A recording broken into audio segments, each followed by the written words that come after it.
Pues muy buenos días a todos. Continuamos con la jornada. Venía yo pensando, buenos días, Inma, no te había visto. Buenos días a todos, que tenemos muchos amigos y compañeros entre el público. Venía yo pensando desde cuándo se podía hablar de transformación digital, efectivamente desde hace mucho tiempo, ¿no? Pero yo creo que una buena fecha podría ser hace más o menos 10 años, cuando gracias a la transformación digital se inauguró el primer restaurante sin cocineros, sin camareros, sin mesas, le llamamos Globo. También por esa época descubrimos que podía haber tiendas sin estanterías, sin probadores, sin percheros, le llamamos Amazon. Y por supuesto, cines sin taquillas, sin butacas, sin acomodadores con linternas, le llamamos Netflix. Eso nos lleva a entender en aquellos momentos que todo lo que se podía automatizar se iba a automatizar, todo lo que se podía conectar se conectaría y todo lo que se podía digitalizar se digitalizará. Esta última frase no es mía, me la dio ChatGPT cuando estaba preparando un curso de formación que damos todos los años con los colegios, con el programa de formación online, que ya que estamos, aprovecho para publicitar. Que tenemos bonificable, muy recomendable para afrontar todos estos retos de la transformación digital, ¿no? Desde hace unos cuantos años, no se ha dicho antes, pero desde los colegios sí que se fomenta mucho la formación, el estar un poco al avance de todas estas tecnologías, de todos estos retos. Y para poder ir superando todos esos retos, nadie mejor que las personas que nos acompañan hoy en la primera mesa, que además tienen mucho que ver con la formación. Porque son dos ejemplos, tanto a mi derecha, Carmen López de Certes Biotech, gracias a quien también nosotros podemos decir en la universidad que estamos colaborando con el grado de Ingeniería Biomédica, que es un poco su ámbito de especialización, ahora un poco lo comentaremos en la presentación, y justo aquí a mi derecha a Víctor Alfaro, que viene de Podoactiva. Quien no conoce a Víctor Alfaro ahora les presentaré brevemente. Y también tenemos un grado de podología en la Universidad de Zaragoza. Pues, por tanto, uniendo investigación, conocimiento, formación, los colegios profesionales en el ámbito profesional, pero también en el ámbito académico, pues un poco de eso va a ir un poquito esta primera mesa de la jornada, ¿no? Entonces, bueno, muy brevemente, para poder entrar ya en las presentaciones, en las ponencias, Carmen López, con más de 300 empleados en Certes Biotech, una gama de unos 100 test distintos con los que consiguen realizar más de 100 millones de pruebas PCR al año, no necesita más presentación. Ahora ellos explicarán un poquito, pero yo creo que con esos datos, y en el caso de Víctor Alfaro, yo creo que sería suficiente decir que a tus pies, Víctor, han estado Iker Casillas, Cristiano Ronaldo, David Bisbal, tantos y tantos. Hace poco, una de nuestras aragonesas más ilustres, la miembro del equipo femenino de fútbol, campeones del mundo, Salma Parayuelo. Entonces, pues, a tus pies hoy estamos nosotros también, Víctor. Y yo creo que sin más ya podemos dar la palabra a Carmen. Víctor y yo esperamos abajo y damos lugar a la primera presentación. Muchas gracias.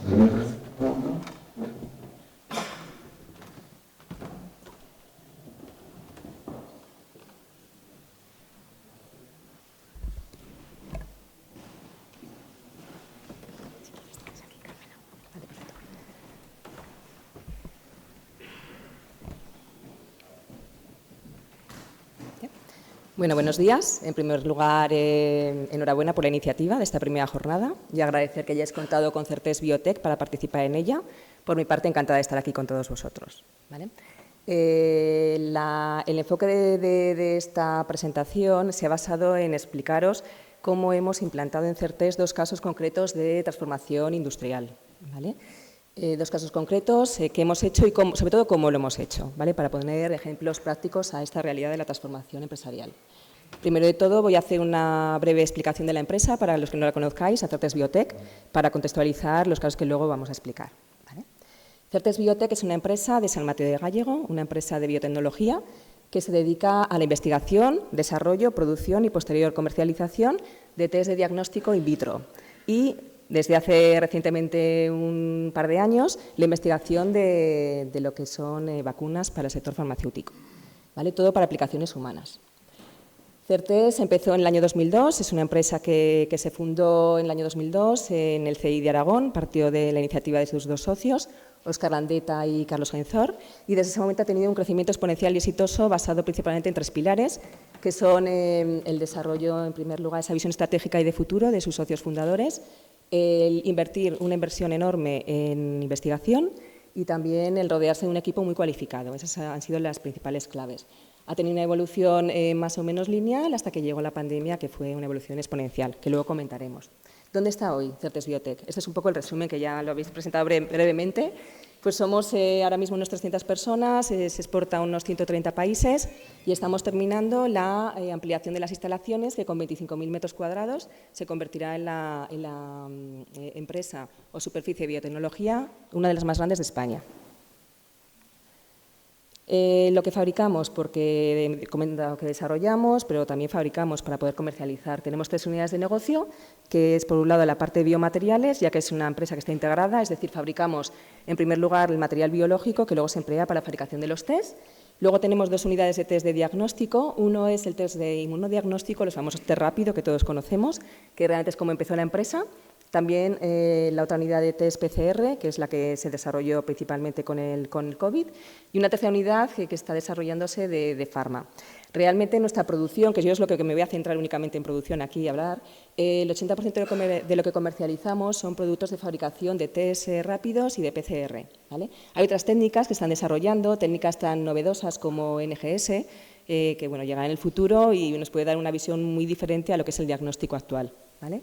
Hasta ahora es cierto que toda la parte de I+D, la parte biotecnológica, no hay que hablar, que se basa en la bioinformática, es decir, en la parte digital, pero es cierto que esta empresa empezó como un laboratorio, a nivel de laboratorio en CI pequeñito, y conforme ha ido creciendo se ha dado cuenta que necesitaba industrializar sus procesos. ¿Vale? Y bueno, ¿qué cabe decir? Que con la pandemia, para que os hagáis una idea, se pasó pues, de una facturación de 19 millones en 2019 a 190. ¿Vale? O sea, realmente fue un crecimiento abismal, hubo que dar soporte a la demanda que había en el mercado, que fue de multiplicar por más de 6 la necesidad de test en general. Y bueno, esto supuso una oportunidad para la empresa que se iban a aprovechar muy bien a base de que se arriesgaron y dedicaron todos los recursos para la inversión y la producción de test de diagnósticos. Es este contexto el que luego nos va a llevar a la necesidad de industrializar una parte del proceso productivo, ¿vale? Que lo voy a ligar con el primer caso que vamos a comenzar. Como hemos comentado, una de las líneas de producción son de test rápido. ¿Quién no conoce hoy en día un test rápido? ¿Quién no se ha hecho hoy en día un test rápido? ¿Vale? Un test rápido bueno, es una técnica de inmunodiagnóstico donde la parte clave o principal es la tira reactiva, que se basa por un principio de flujo laminar y de capilaridad, donde la muestra va fluyendo. Y tenemos 2 líneas, que es la línea verde de control y la línea roja que da la información del test. Realmente, donde me voy a centrar ahora es cómo hacemos el test, que es lo que no se conoce tanto. ¿Vale? ¿Cómo hacemos el test? El test rápido. Bueno, el test rápido tiene principalmente 4 etapas básicas. La primera etapa es la producción a nivel de laboratorio, la parte más biotecnológica, donde está realmente el know-how del test. Se realiza en el laboratorio, donde se fabrica la materia prima, tanto para la producción del anticuerpo como de la proteína o incluso la proteína recombinante o el antígeno, que es necesario para la determinación de los test. Cada test, cada virus, necesita un anticuerpo y una proteína diferente. Todo esto se realiza en nivel del laboratorio con herramientas de bioinformática muy avanzadas. Posteriormente, en un laboratorio bioquímico se fabrica la parte de producto intermedio, que es el látex conjugado, donde realmente cogemos el anticuerpo y se conjuga con unas partículas carboxiladas para conseguir este reactivo intermedio. A partir de aquí ya es donde entraría el proceso puramente de producción. ¿Vale? Dejamos el laboratorio y nos metemos en la parte de producción, donde hay primero una etapa que es más física, que consiste en lo que es el tapizado de dispensación de estos reactivos de laboratorio en los soportes que se van a utilizar. Por un lado la membrana y por otro lado el coloide. Este proceso está automatizado, ya estaba de antes automatizado, fue el primero que se hizo, principalmente porque es el más delicado, hay que tener una precisión en la dosificación, hay que mantener unas condiciones de temperatura, humedad que son críticas, porque si no el test ya no es válido. Pero a partir de aquí ya el resto del proceso era semiautomático manual, como es formar lo que es la tarjeta, que la tarjeta es como la base de que luego se corta y se forman las tiras, que monta pues, los diferentes componentes de la membrana y del coloide, y luego ya el montaje final, que es un montaje puramente mecánico, es coger la tira, introducirla en la carcasa macho, cerrar la carcasa y ya introducirla en el sobre con la sílica gel. ¿Vale? En este punto es donde, como veis, era un proceso manual hasta la época de la pandemia. Prácticamente, para que os hagáis una idea, una persona especializada y profesionalizada con mucha experiencia era capaz de montar 300 tarjetas a la hora. ¿Vale? Es un proceso muy delicado porque, aparte de ser repetitivo, necesitas que esté concentrado, que no haya errores en la posición del test, en que mezclar los test, etc. ¿Vale? Entonces, volvemos otra vez al contexto de la pandemia, cuando hubo que multiplicar por 6 esta capacidad de producción. Y aparte de multiplicar por 6, pues bueno, había diferentes puntos críticos, como era, por ejemplo, disponer de 6 veces más la plantilla que había en ese momento en plena pandemia, por un lado. Segundo, la capacidad de espacio, que al final pues, tenías que multiplicar por 6 la necesidad de mesas donde realizar esta operación. Y otro punto bastante crítico también, que fue evitar que viniera gente a trabajar contagiada, que aunque nosotros les medíamos los test y les comprobamos internamente que no lo estaban, podía llegar a ser un riesgo de contaminar el producto que quedaba inválido. ¿Vale? Un poco ese contexto. De aquí fue donde Certés decidió tomar la iniciativa de empezar la industrialización con la automatización de esta parte del proceso, de la parte de montaje de tarjeta, de corte de tira hasta la montaje final, que es la que os voy a comentar cómo lo hicimos. ¿Vale? En primer lugar, lo que se hizo fue comprar una primera máquina automatizada. Esta máquina tenía diferentes módulos que hacían, en primer lugar, la parte de cortar la tira de manera milimétrica, introducir la tira en la carcasa, montar la carcasa y luego un segundo módulo donde ya hacía la parte de ensobrado y de introducir la sílica gel y el sellado para mantener las propiedades. Esta primera máquina, para haceros una idea, tenía una capacidad como de unos 1.800 carcasas a la hora, o sea, se había multiplicado por 6 con la misma persona, lo que es la producción, y a la vez, pues bueno, que cabe decir que el número de errores pues, se redujo abismalmente. Al final dejas de tener una operación manual y repetitiva por tener un proceso automatizado, con un PC en el que estaba pues, controlando pues, todos los sensores, motores de lo que es el proceso. Vino esta primera y automáticamente vinieron rápidamente las otras 4 más. ¿Vale? En cuestión de muy poco tiempo, una carrera meteórica, se pusieron en marcha 5 líneas de producción automáticas, ¿vale? Como esta. A partir de aquí ya pues empezamos a tener datos automáticos de capacidad de producción, datos automáticos de disponibilidad de máquinas, una serie de datos que nos permitía luego poder llegar a implementar, como luego comentaremos, lo que son cálculos de OE, de eficiencia, etcétera. Adicionalmente, se incorporó también a estas máquinas un sistema de visionado artificial. ¿Vale? Queríamos controlar in situ cómo se estaba realizando el montaje. Se colocaron cámaras dentro de cada una de las máquinas, donde controlábamos, por un lado, la anchura milimétrica en la que se había cortado la tira, la posición de la carcasa y también hacíamos un control de todas las piezas que nos llegaban de proveedores, que la pandemia también, ponernos un poco en contexto, era difícil conseguir material y bueno, pues este fue un punto muy importante. Realmente con esto conseguimos hacer un control de calidad de la parte de montaje del 100% de las piezas, como podéis ver aquí. Con esto se consiguió disminuir muchísimo las reclamaciones y también conseguimos incorporar un sistema automático de segregación en línea, de tal manera que hacíamos ya la criba directamente de la producción en línea. ¿Vale? Podíamos tener, también tuvimos, esto lo conectamos tanto lo que es el PC como el visionado al control remoto, porque en ese momento también había gente teletrabajando, de tal manera que teníamos una visión en el momento de la producción que se estaba fabricando, desde cualquier ordenador de la fábrica, de la planta o desde casa, para el caso de teletrabajo. Lo mismo, nos faltaba el dato de calidad, ¿vale? Y aquí ya empezamos a tener base de datos también acumulando información sobre la calidad y la eficiencia de nuestro proceso, ¿vale? Todo esto nos sirvió después para plantar el modelo de gestión donde los OE era uno de los KPIs, ¿vale? Es uno de los KPIs. Y ya a partir de aquí pues empezamos a tener nuevas necesidades.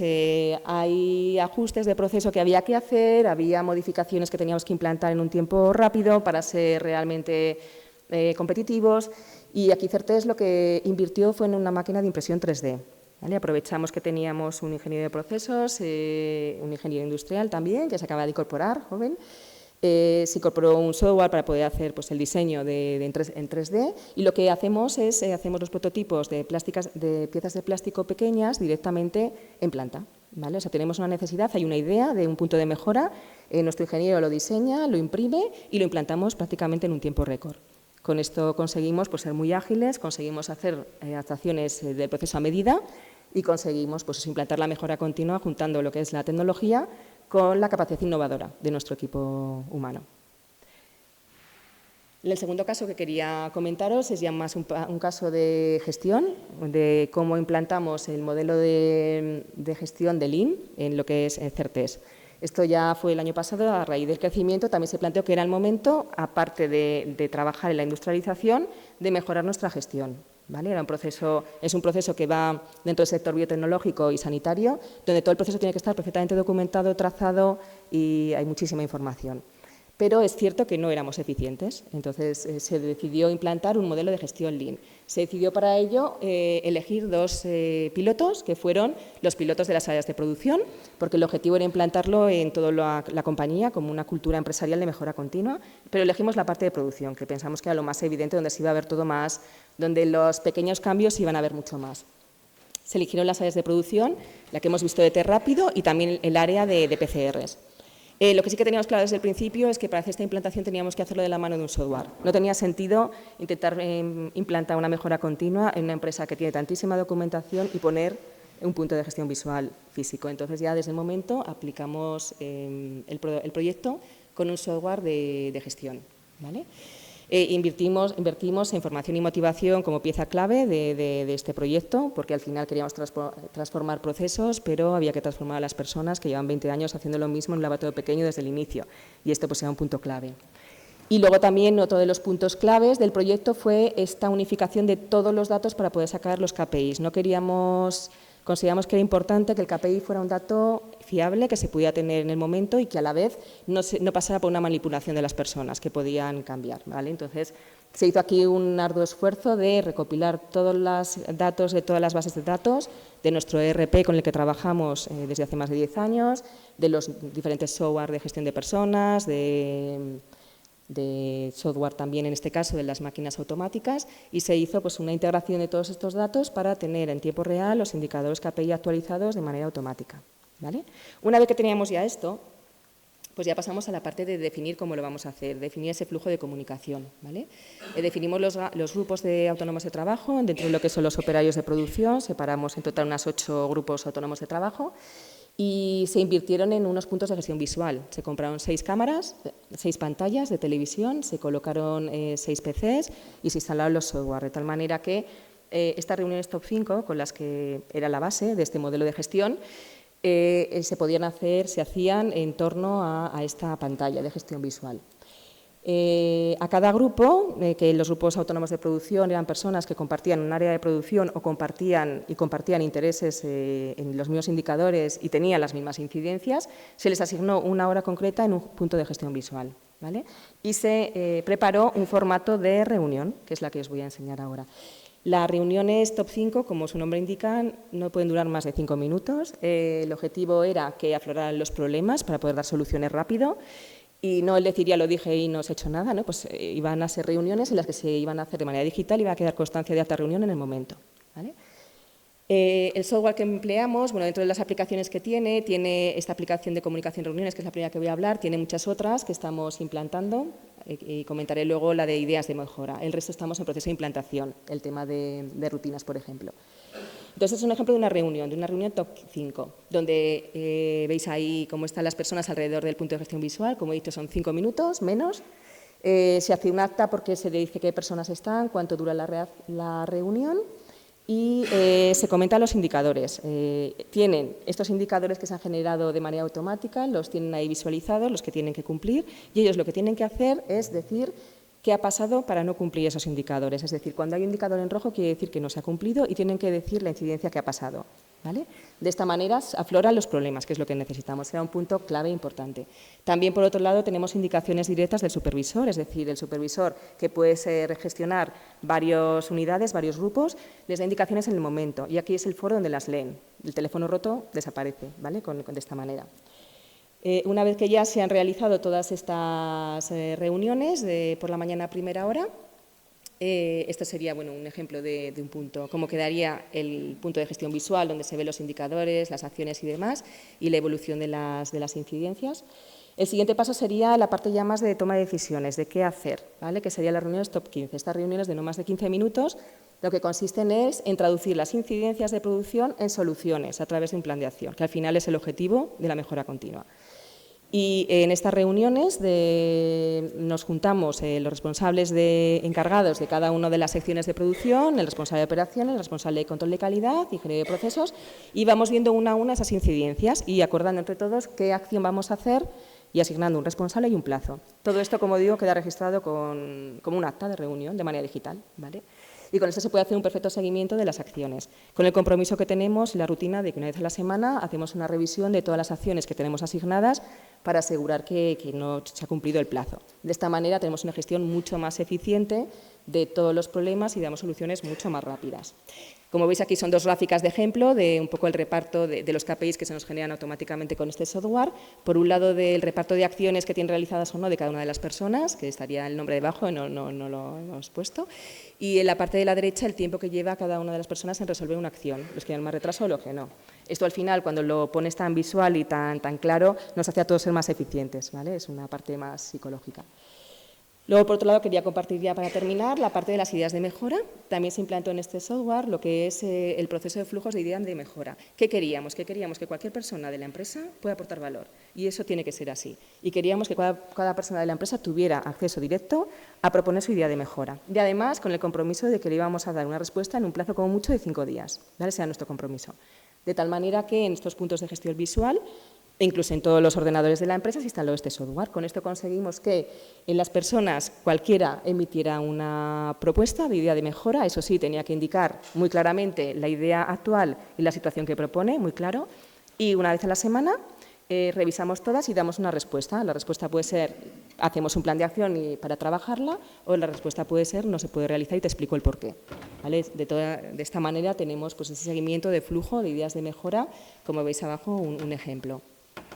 También de esta manera tenemos unos KPIs que nos hacen ver, incluidos dentro del cuadro de mando, de manera automática también, a través de la integración de los software, donde veis la evolución de las ideas de mejora, qué gaps han hecho más, el estado en el que están, etcétera.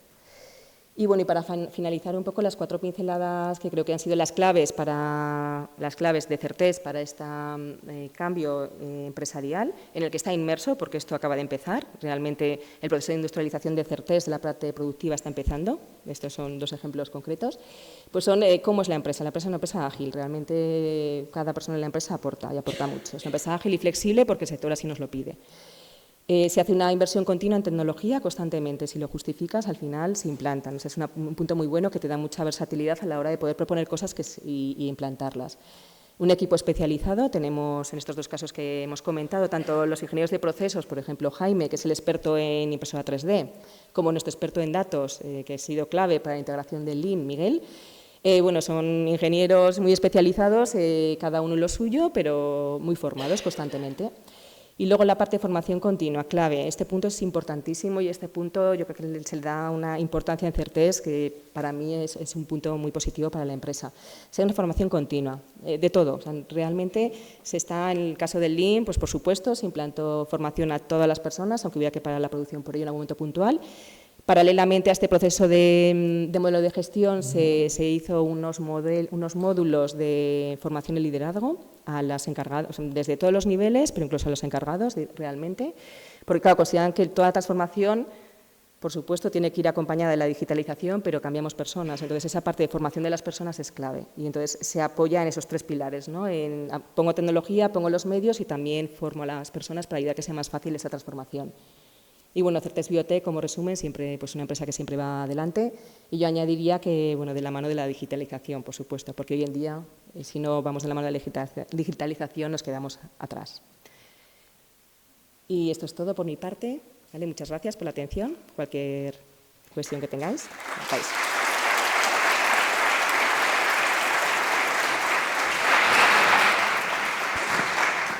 Muchas gracias, Carmen. Me quedaba a mí la duda de cómo conseguir que el top 5, el top 15 se cumpla, pero viéndolo bien que te has ajustado el tiempo, no tengo duda de que lo cumplís.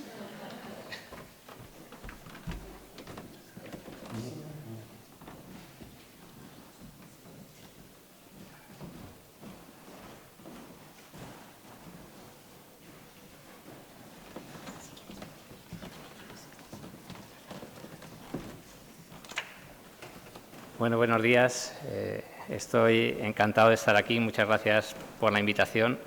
La verdad es que todo nuestro camino está ligado a la Universidad de Zaragoza desde hace muchísimos años, o sea que me siento como en casa. Además, estamos iniciando un proyecto del grado de Podología que va a ser un centro adscrito a la Universidad de Zaragoza, al cual le tengo que agradecer a José Ángel, que está aquí delante, todo su empeño personal y a toda la universidad, porque es verdad que se está haciendo todo lo posible por agilizarlo, aunque vamos con algo de retraso, pero no es culpa de la universidad, yo os lo garantizo. Irá para adelante, José Ángel. Bueno, Vamos a hablar de las cosas que han hecho que en Podactiva, en el año 94, que es cuando yo empecé, pues estábamos haciendo eso, montañas de moldes de yeso de nuestros pacientes para hacer plantillas. Entonces dijéramos que teníamos algo de margen de mejora, que eso es importante, ¿eh? Cuando arrancas hay que tener algo de margen de mejora y nosotros teníamos margen de mejora a capazos, porque éramos debajo de casa de mis padres con mi hermano haciendo moldes de yeso, poniéndole muchas ganas, pero casi era lo único que teníamos, ganas.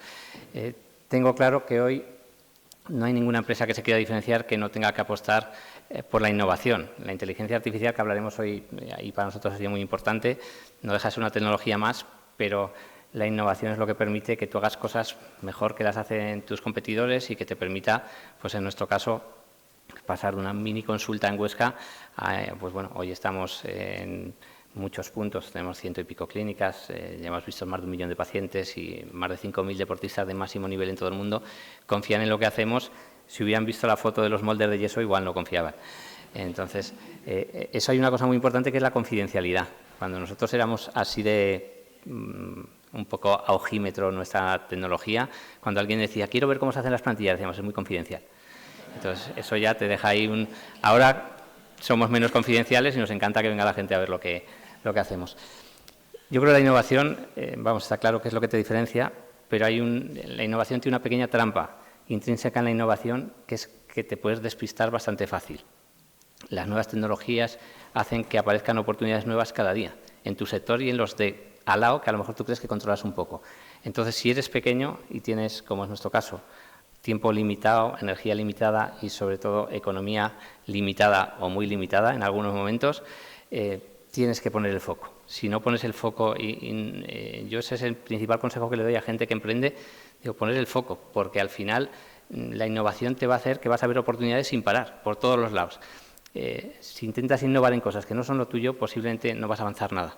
Lo único que te estás haciendo es distraer. Entonces nosotros ponemos el foco y el foco no ha cambiado de cuando empezamos en la primera consulta. El foco es, nuestros pacientes están en el centro y todo lo de alrededor tiene que pivotar alrededor de nuestros pacientes. Si hacemos una innovación y no repercute a que eso es una mejora para nuestros pacientes, algo no hemos entendido, porque lo que nos ha hecho llegar hasta aquí es, da igual que sea un futbolista de élite, que sea un paciente de la calle, que confíe, que llegue a su casa, que lo cuente y que te mande a otro.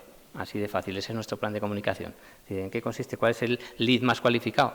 Pues que tú llegues a casa y lo cuentes. Con mi hermano lo explicamos permanentemente a toda la gente. Si uno viene a la consulta, llega a su casa y no lo cuenta, no lo hemos hecho suficientemente bien. Porque si lo hacemos suficientemente bien, apetece contarlo. Y eso es lo que nos hace crecer y poner a nuestros pacientes siempre ahí.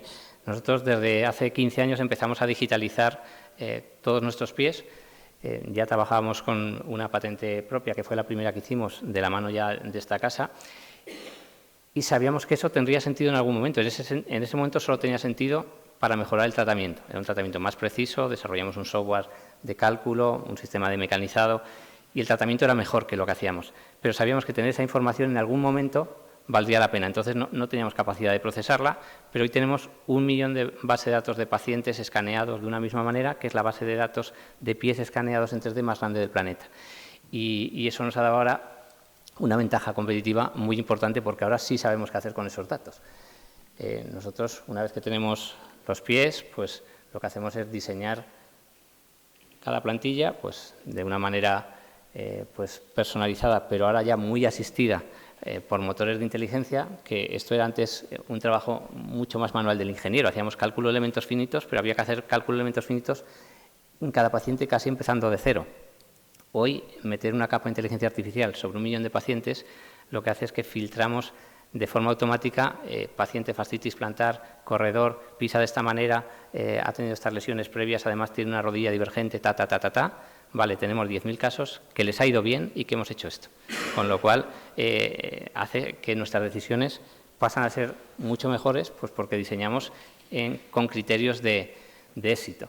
Esto nos ha llevado hoy a que lo que más vale de nuestra compañía, sin ninguna duda, no es las tecnologías de escaneo ni nada por el estilo, es lo que hacemos con la información.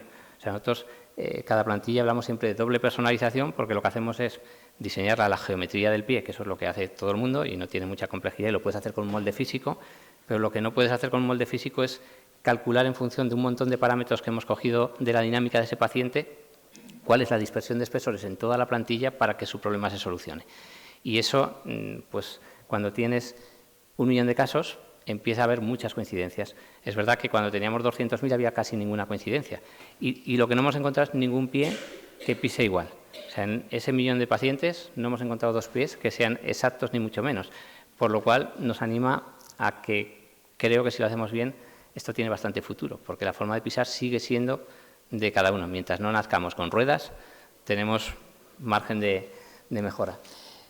Hemos realizado procesos, estos son de los 2 últimos años, proyecto que se llama Predictiva, en el cual aplicamos inteligencia artificial a tres puntos, uno a lo que hacía el podólogo en consulta, otro a la logística de envíos, que para nosotros, como veréis, es un tema importante, y otro a todo el tema de producción. Entonces, el podólogo que se enfrenta a un paciente en la consulta, desde hace ya unos años, sin que sea transparente para el paciente, pero tiene un asesoramiento que le está guiando en la decisión que tomaríamos con más éxito en base a ese 1 millón de pacientes. Entonces, nosotros, para que os hagáis una idea, hay 2.400 y pico opciones que tú puedes tener en las combinaciones que puedes hacer en la plantilla de un paciente. Eso lo puede tener, pues yo que empiezo a ser algo viejo, más o menos la intuición te puede hacer que lo tengas en la cabeza, pero a un chaval joven es bastante complicado que acabe teniendo y elija la opción perfecta. Entonces, esto le ayuda a que su decisión sea mejor y la última palabra la va a tener el podólogo, pero le vamos a ayudar a que tome una decisión mejor. O sea, la tecnología que muchas veces en salud la gente le preocupa el decir, ¿y esto va a sustituir a un médico? No hay ningún profesional malo que la tecnología lo vuelva bueno. Un profesional malo es un profesional malo tecnológico, pero la tecnología no lo va a volver bueno. Pero un profesional bueno la tecnología lo hace infinitamente mejor. Entonces, eso es lo que tenemos que pretender, es decir, formar a nuestra gente que sean muy buenos y darles esa capa de tecnología que les va a hacer muchísimo mejores. Esto es otro, perdón que lo he pasado, allí. Yepa. Este es un proyecto que nació con mi doctorado y que, bueno, que llevamos trabajando. Esto creo que era un vídeo que tendría que arrancar. Bueno, da igual, os lo cuento. La baropodometría es el explorar la marcha con plataformas de presiones. Hace 20 años que usamos plataformas de presiones, tenemos miles y miles y miles de estudios hechos.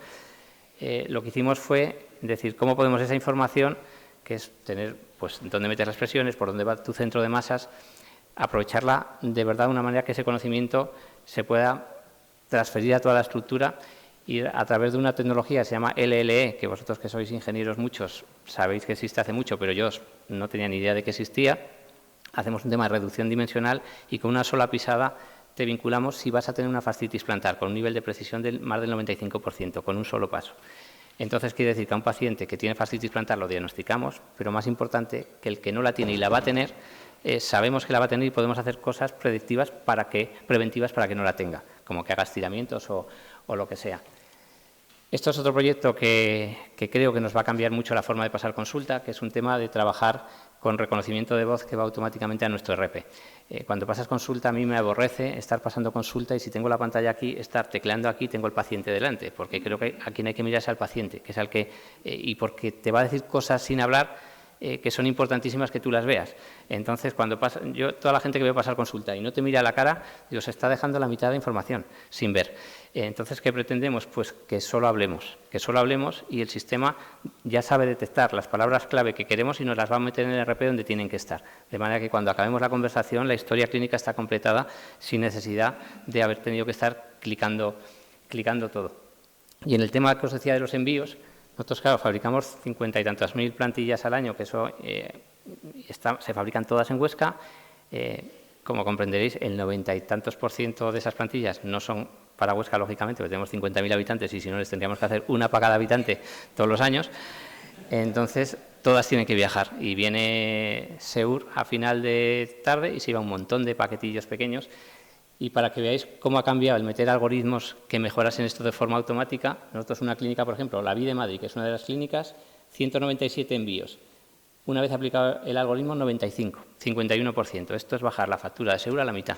Ellos no están tan contentos, pero nosotros muchísimo más, porque era un coste altísimo. Esta es la gráfica para que se vea visualmente. Esos eran los envíos, que era todos los días enviando plantillas, ¿Qué es lo que ha hecho esto? Optimizar cuándo el paciente la va a recoger, porque ¿para qué quieres tener la plantilla en la clínica si resulta que tu cita de recogida, porque te habías ido de viaje, no es hasta dentro de 15 días? Pues enviémosla juntando lo que haya que juntar, pero claro, eso o lo haces con tecnología o a mano es imposible, pero ha sido una gran mejora.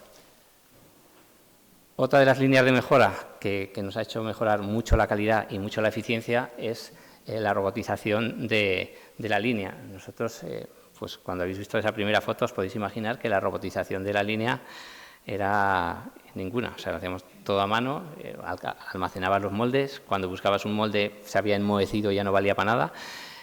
Pues bueno, esto ha pasado a una línea robotizada. Hoy es la línea más avanzada de todo el mundo en lo nuestro. Nosotros es una fabricación en serie de prototipos, porque todas son distintas. Entonces, claro, fabricar en serie lo que es todo igual es relativamente sencillo. Aquí la cosa es que es todo distinto y hay que fabricar a velocidad de línea, pero de prototipos. Esta es una pequeña secuencia de lo que sería la trazabilidad entera de nuestro proyecto para que os hagáis la idea del montón de posibilidades que tenemos de meter la pata y de puntos de mejora, porque desde que un paciente entra, le tiene que recibir una recepcionista, que le atendamos a la hora, que hagamos la consulta bien hecha, que tomemos los datos bien tomados por el profesional que la atiende. Eso va a volar hasta Hualca y ahí el servicio de ingeniería, la nube aterriza allí, vamos a diseñar la plantilla, se calculará lo que tenga que tener. Una vez que eso esté diseñado, pasaremos a producirla. Antes mecanizábamos, que fue un desarrollo que hicimos con la universidad, ahora usamos impresión en 3D de alta gama con un material específico que fabricamos con HP solo para nosotros. Esto nos ha optimizado muchísimo, hemos pasado de ser 98% residuo a 0 residuo, que bueno, que no era poca cosa. Esto es proceso de marcaje de forros, corte, todo lo que hay que hacer para que una vez que esa plantilla ha salido de la impresora, que solo sale una parte de la plantilla, entra en esta línea de producción, que es donde de esas 2000 y pico opciones se va a ir moviendo por la planta y ningún operario se va a mover. Al técnico le llega la plantilla, le pone lo que tiene que hacer, lo hace, lo deja y la plantilla se va, y al final de todo ese recorrido pues va a haber un control de calidad donde un podólogo va a garantizar que está como queremos que esté. Estos son, cada casilla de estas es una clínica, entonces pues aquí es los envíos esos que tenemos que hacer todas las tardes y vuelve a nuestro paciente en la clínica. De todo eso que ha pasado en medio, el paciente no ha visto nada. Él solo va a saber si lo hemos tratado bien en clínica y si le va bien la plantilla. De hecho, ahora estamos pensando que posiblemente le vamos a mandar un vídeo similar a este cuando esté esperando la plantilla para que entienda por qué le hacemos esperar 10 días. Pues porque hay un proceso que es algo complejo por detrás. En la fase en la que estamos hoy es en estos dos desarrollos. Uno es eso que pone Podactiva Imus, son 7 marcadores inerciales, se colocan en el pie, en la tibia, en el fémur y en la cadera. Y con eso lo que vamos a conseguir es tener en 3D lo que hace el paciente. Eso ya lo podíamos hacer en Hualca con un sistema Vicon como el que tiene también la universidad en su laboratorio, pero había que hacerlo en un laboratorio controlado. ¿Qué nos permite esto? Pues que se lo ponemos a un futbolista y lo saco al campo, por ejemplo. O que podemos hacerlo en cualquier situación real. O que viene un ciclista, lo instrumentamos y lo mandamos a pedalear 2 horas y cuando vuelve vemos qué ha pasado.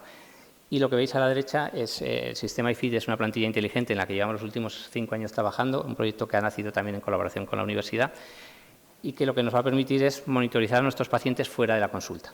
O sea, saber qué hace el paciente no solo en la consulta, sino en su vida normal, en su vida deportiva, y el objetivo final es poderte parar antes de que te lesiones.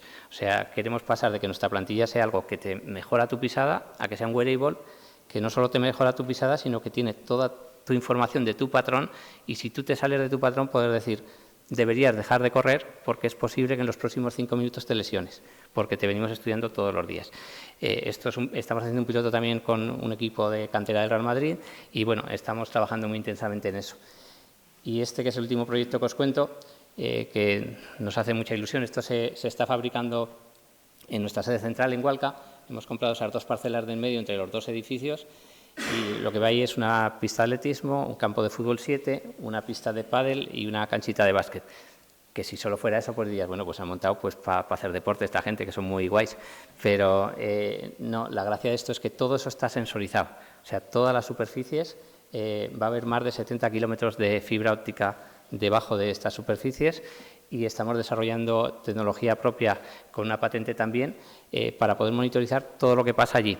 Todo lo que pasa con sistemas embebidos en las pistas, con un sistema en cloud que luego se va a poder exportar a otros centros de alto rendimiento, y todo lo que pasa encima con sistemas con motores de inteligencia de análisis de movimiento, que lo que intentamos detectar sin que el jugador tenga que llevar nada encima, patrones que puedan ser candidatos a lesionarse. O sea, buscamos hacer el laboratorio entre lo que hay dentro de los edificios y lo que hay fuera, el laboratorio más potente del planeta en cuanto a análisis biomecánico de alto rendimiento, con el objetivo de que esto sea un piloto que podamos después exportar a otros sitios. Estamos trabajando con el Consejo Superior de Deporte y, bueno, creemos mucho que el futuro va hacia aquí. O sea, que podamos hacer que sin llenarle de cacharros a un deportista, haga su gesto de la manera más natural posible y generemos su gemelo digital con la mayor precisión. Y ese gemelo digital podamos hacer cosas predictivas aquí englobamos no solo la plantilla, lógicamente, sino de preparación física, de trabajo muscular, de todas las cosas que hagan que ese deportista tenga menos posibilidades de lesionarse. Entonces, todo este camino, pues desde los moldes esos de escayola hasta aquí, hubiera sido inviable sin contar con ingenieros. Nosotros hoy somos 370 en la plantilla, la mitad somos podólogos y la otra mitad es gente de desarrollo, ingenieros físicos, matemáticos, telecos, biomédicos. Y a mí me encanta, porque me encanta cómo piensan los ingenieros. O sea, yo no hay una vez que entre a la ingeniería y vaya con alguna de mis majaderías en la cabeza y me digan, no se puede, siempre se puede, buscaremos la manera. Y eso es lo genial de los ingenieros, que tenéis la cabeza pensada para buscar soluciones. Entonces, eso es lo que hace avanzar. Y en nuestro caso, creo que la tecnología que más nos ha impactado, no en nuestro caso, en cualquier caso de salud, creo que la inteligencia artificial, quien me conoce sabe que llevo 7 años hablando de esto. No hay ninguna tecnología que vaya a impactar tanto en la salud como en la inteligencia artificial. ¿Por qué? Pues porque en salud pasa una cosa que es muy bonita como experiencia vital, que tú sales de la carrera, esto es como el que le dan el carnet de conducir, que le han dado el carnet, pero conducir sabe lo justo. Pues tú acabas la carrera, sabes lo que sabes, empiezas haciendo algún error o varios. Cuando tienes 51 años que tengo yo ahora, empiezas a controlar algo y cuando sabes un montón te jubilas, que como curva vital es alucinante. Pero claro, el conocimiento se va a chorros. Entonces, la inteligencia artificial lo único que de verdad va a permitir que ese conocimiento no se vaya de una compañía a chorros y que cuando fichamos a un chaval de 20 y tantos años le acabo de poner una mochila de 1 millón de pacientes. Necesitaría una vida laboral de 150 años para ver esos pacientes. Entonces, eso es lo que va a hacer que los resultados cambien exponencialmente. A nosotros ya nos están cambiando. Nuestras plantillas de cómo funcionan hoy a cómo funcionaban hace 5 años ha mejorado exponencialmente porque estamos aprovechando el conocimiento de todo el mundo. Entonces, yo creo que la inteligencia artificial, que mucha gente en este sector lo ve como un enemigo que va a sustituir, yo creo que hay que verlo al revés. Todas las tecnologías van a tener su parte mala de aplicación, pero creo que a la vez hay 2 tipos de personas, quien ve cada cosa nueva que pasa como una oportunidad o la ve como un problema. Creo que la tecnología claramente en el sector de la salud tiene que ser una oportunidad. Tenemos la suerte, en nuestro caso, de estar tan cerca de esta casa donde hay un montón de talento. Yo quiero aprovechar en este auditorio que es tan emblemático, pues para sacar pecho de eso. Yo creo que en la Universidad de Zaragoza hay gente, nosotros todo lo que habéis visto aquí, en alguna medida está tocado por la Universidad de Zaragoza y así va a seguir siendo, vamos a contar nuestro grado y bueno, yo creo que el futuro nos abre grandes posibilidades si sabemos ir leyendo la tecnología y seguimos en este camino. Y muchas gracias. ¿Acá?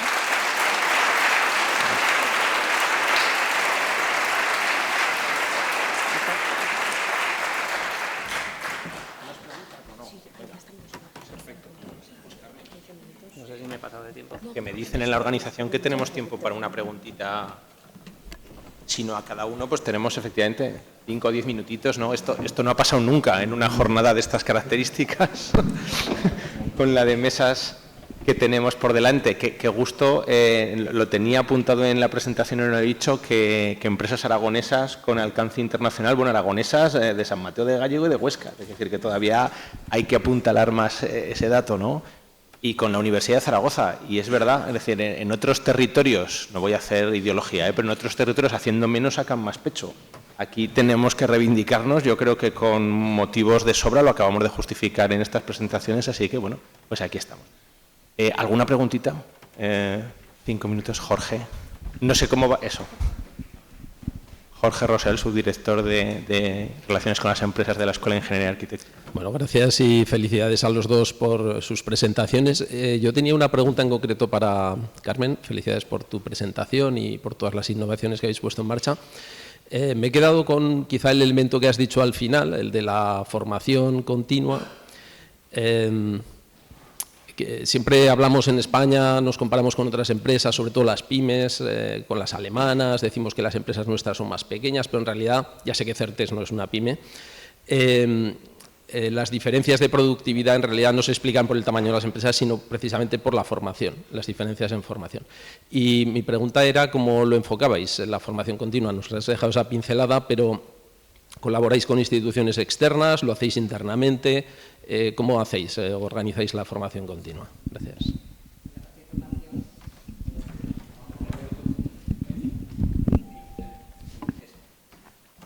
Bueno, la parte de formación depende un poco de la necesidad, pero siempre se cuenta con formación externa. En general, para temas, por ejemplo, que hemos hablado de liderazgo, se ha contado con formación externa, principalmente porque querías cambiar la forma de pensar interna, entonces de nada servía aplicar la formación interna, ¿no?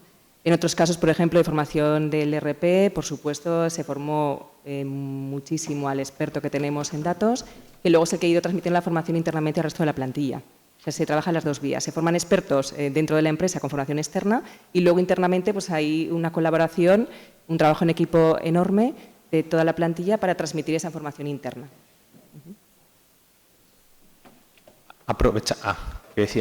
Aprovechando que salía el tema de la formación, yo quería después igual darle la palabra al vicerrector por si quería hablar de los nuevos grados, pero tenemos una palabra, vamos al final. Hola, muy buenos días. Mi nombre es Javier Ramón, del Colegio de Ingenieros Industriales. Felicitar, de verdad, magnífica la presentación de ambos. Ha sido muy ilustrativo. Pero yo quería hacer una pregunta a Carmen, porque así como Víctor ha explicado un poco algún aspecto logístico de optimización de los envíos, a mí me ha llamado la atención ese crecimiento exponencial que hubo en la época del COVID en cuanto al número de techs fabricados. Aparte de dar inteligencia a todo el proceso, el esfuerzo logístico, ¿cómo resolvisteis ese incremento? Porque supongo que necesitaríais muchísimas placas. O sea, en ese incremento que hubo de un periodo a otro, tuvo que haber un esfuerzo logístico que hicisteis, o ¿cómo conseguisteis resolver ese problema? Quizá la pregunta va en ese sentido. Gracias. Obviamente hubo muchas dificultades, en primer lugar por la parte de materiales que no eran propios, todo el tema de plásticos fue una locura, entonces sí que es cierto que hubo, pues, se acopió durante un tiempo de muchísima cantidad para poder asumir esto. Y la parte logística de nuestro servicio, realmente ahí fue tan poco tiempo que no nos dio tiempo, por valga la redundancia, en aportar nuevas soluciones, pero sí que estaba funcionando el ERP ya, estábamos funcionando con el ERP, y bueno, los responsables de logística hicieron un trabajo sobre todo de transformación en la parte de almacenes. Eso no lo he comentado porque no es mi parte, pero sí que se ha hecho una transformación en la parte de digitalización de los almacenes que tenemos, ¿vale? Esa parte empezó en la pandemia, se ha terminado recientemente para fomentar un poco esa parte logística interna de dar apoyo a la logística externa.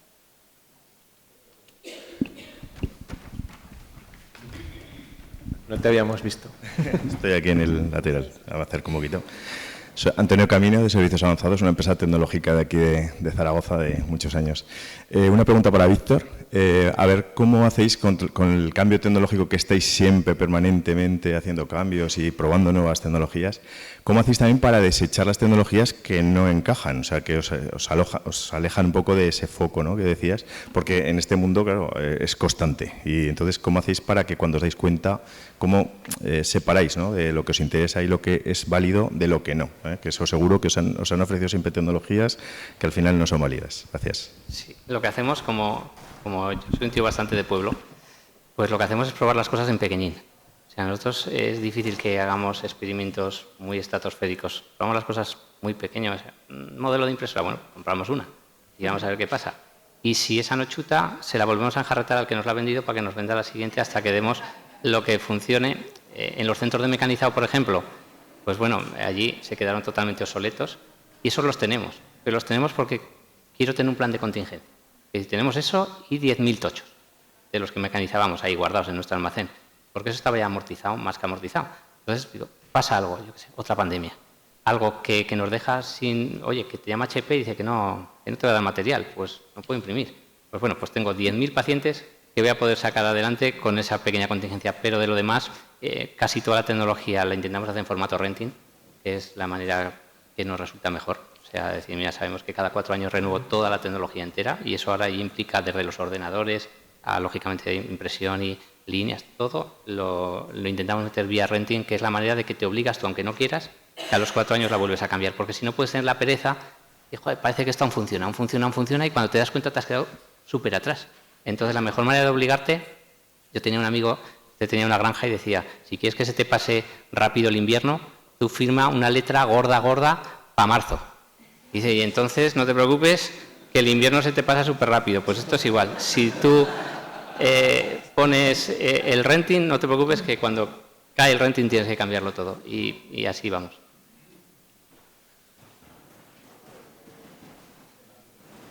No sé dónde están. Ah, Raquel, sí. Bueno, lo primero, muchas gracias a los dos, a Carmen y a Víctor. Como bien habéis dicho y lo ha mencionado también Nacho, pues Víctor ya se ha convertido en un socio estratégico de la Universidad de Zaragoza y con Certex pues vamos a empezar ese proyecto que estábamos mencionando formativo, al cual luego me referiré en mi intervención. Yo quería hacer una pregunta a Víctor, porque bueno, conozco bien las instalaciones, afortunadamente las he podido visitar y me han explicado todos los detalles de sus instalaciones. Entonces, hay una frase que has dicho que has pasado como muy rápido, como no dándole importancia, pero que para mí la tiene y mucho, y es el cómo la tecnología pues efectivamente está haciendo digamos esa reducción en los residuos, esa economía circular que has dicho. Pasamos del 98% al 0%, pero lo has dicho casi bajito, como que no era importante cuando realmente es muy importante. Entonces simplemente te quería preguntar un poco que elaboraras un poco más en esa línea. Bueno, yo creo que el tema de sostenibilidad es verdad que creo que ya no debemos contarlo como si fuera un mérito tremendo de una empresa, porque el que no lo entienda algo no está entendiendo. Entonces, pues nosotros tenemos 2 parques fotovoltaicos que alimentan a la impresión. Lo que tienes que es como si tuvieras un horno de fundición allí, o sea, gasta luz a montón. Entonces, ya no fue por ser lo más sostenible del mundo, también por supervivencia, que la factura de luz era increíblemente alta. Entonces, con esto hemos suavizado bastante, pero es verdad que no generamos huella de carbono porque si hay sol, el 100% de la energía la está dando el equipo y claro, cuando imprimimos por la noche, pues hasta que no haya sistemas de acumulación que hoy no tenemos, pues bueno. Pero hemos mejorado mucho en eso y sobre todo en la parte de residuos. Nosotros mecanizábamos un bloque macizo de polipropileno, esos 10.000 que tengo en el almacén, es un tocho que usábamos el 1 o el 2% de ese tocho. Entonces lo demás se iba vía residuo al 99%. Hoy somos 0% residuo. El 100% del material, el que no se usa, se vuelve a usar y no sale absolutamente nada de residuo. Y por eso yo creo que habrá gente que igual le da igual, pero muchos de nuestros pacientes no les da igual, porque pues estamos contribuyendo a algo que yo creo que ya no debe ser una moda ni una cosa en la que nos pongamos grandes medallas por hacer esto, porque creo que es el camino. Cualquier empresa que no se sume a esto, creo que tiene una supervivencia complicada. Igual que la que no se sume a la digitalización o apostar por innovación, estamos en un territorio que generamos puestos cualificados y somos capaces de que haya máquinas que hagan muchas cosas, pues si no lo tenemos complicado. No sé si hay alguna última pregunta. Yo sí que os querría, más que una pregunta, hacer un último comentario y así no nos pasamos de tiempo, porque en la universidad llevamos bastantes años ya implicados con la innovación, sobre todo con la innovación docente y con todas las metodologías, pero también con el concepto en sí mismo de la innovación, ¿no? Y lo difícil, es fácil hablar de innovación, pero no es tan fácil ejecutarla y vosotros en las 2 presentaciones, tanto Carmen como Víctor, no es tanto una pregunta como un comentario para que podáis responder quien queréis de los dos. Esas frases que han pasado desapercibidas, como también ha dicho muy bien José Ángel, dices, bueno, como yo no quiero perderme al paciente y no quiero dejar de verle, pues vamos a hacer algo que luego se ha convertido en innovación para que tengamos un reconocimiento del habla, etcétera, etcétera. Pero todo parte de una primera idea, de una primera esencia, ¿no? Como quiero que los profesionales se formen, además de que vayan mejorando su proceso productivo, pues hacemos la reunión top 5. Es decir, una idea conceptual básica luego genera todo un proceso de desarrollo, ¿no? Entonces, simplemente querría que igual tuviéramos un último comentario por cerrar la mesa con eso, ¿no? De cómo afrontas la innovación, cómo la innovación está totalmente intrínseca en los procesos y cómo eso nos lo podemos llevar un poquito también de receta en un ámbito como en el académico, en el que estamos obligados a estar continuamente en pleno proceso de innovación, ¿no? Bueno, yo por la parte de Certes, como comprenderéis, una empresa de biotecnología, salen nuevos virus constantemente, nuevas necesidades, entonces la innovación es un must. Tenemos que estar siempre viendo la realidad de lo que hay y adaptándonos a ella. Y en todos nuestros procesos y en todos nuestros desarrollos, desde la bioinformática, el tratamiento de bases de datos saltos enormes, nuevos desarrollos también, como se están haciendo ahora en el marco de la secuenciación genética para predecir en un futuro enfermedades, ¿no? Y anticiparse. Es decir, la innovación está dentro de nuestro ADN, por decirlo de una manera, ¿no? Es una parte que cualquier profesional que entra a formar parte de nuestra empresa lo lleva implícito. Y eso tiene que ir acompañado, por supuesto, de materializarlo pues, con otras formaciones como ingeniería biomédica, como bioinformática, etcétera, y la ingeniería técnica, la ingeniería industrial, etcétera, que les apoyan para poderlo hacer materialmente posible, ¿no? Como ha comentado Víctor antes en su presentación. Bueno, yo creo que lo más importante es que no entendamos la innovación como que una empresa se le ocurre una idea a alguien, voy a hacer una cosa muy innovadora y ya. O sea, porque al final eso siempre es un desastre. Es decir, la innovación al final lo tienes que entender como un camino que no paras de innovar, porque en el momento que paras, deja de ser innovación. O sea, lo que es innovador hoy, tú te paras y tu competencia te adelanta por la derecha que no la has visto ni pasar. Entonces yo creo que la clave es que todo el mundo piense que todo lo que hace lo puede mejorar. Porque todas las innovaciones, las más importantes que hemos hecho, han partido de gente haciendo una cosa concreta, de una idea que piensa que se podía hacer mejor. Y si consigues que todo el mundo respire ese ambiente de que pueda aportar ideas, porque lo importante de una idea no es tener la idea está muy bien, pero la idea no deja de ser una ocurrencia si no consigues. Lo interesante siempre está en la ejecución. Cuando en España es bastante típico que tú oigas hablar de algo y digas, pues eso ya lo había pensado yo. Digo, claro, pues hazlo tú, que es la palabra mágica, hazlo tú. Lo importante es hacer las cosas y ejecutarlas. La ejecución y el orden y todos los sistemas de trazabilidad para que eso pase, creo que es lo que te acerca al éxito. Pues yo creo que no hay mejor forma de terminar la mesa que con esas reflexiones y con un aplauso, yo creo, para nuestros invitados.